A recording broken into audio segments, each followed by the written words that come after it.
Do you know the relationship between a camellia and a cup of tea?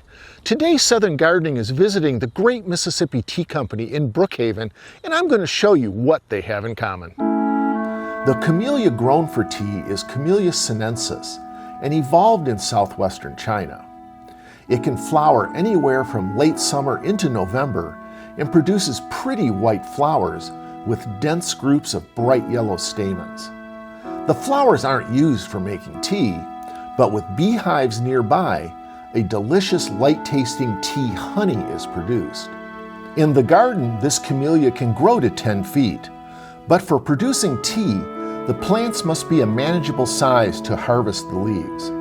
Many teas are harvested by hand by removing the N2 leaves of new growth. These tea plants are shaped into uniform square hedges, and the Great Mississippi Tea Company uses a cutting-edge modern harvester. This harvester is moved across the production field collecting tea leaves several times a season. Whether you like black, oolong, green, or yellow, these teas are all processed differently from the same Camellia sinensis plants. For more information on the types of tea that are produced and availability, go to the Great Mississippi Tea Company website, www.greatmsteacompany.com. Did you know that tea is the second most consumed beverage after water worldwide? And it is delicious. I'm horticulturist Gary Bachman, and I'll see you next time on Southern Gardening.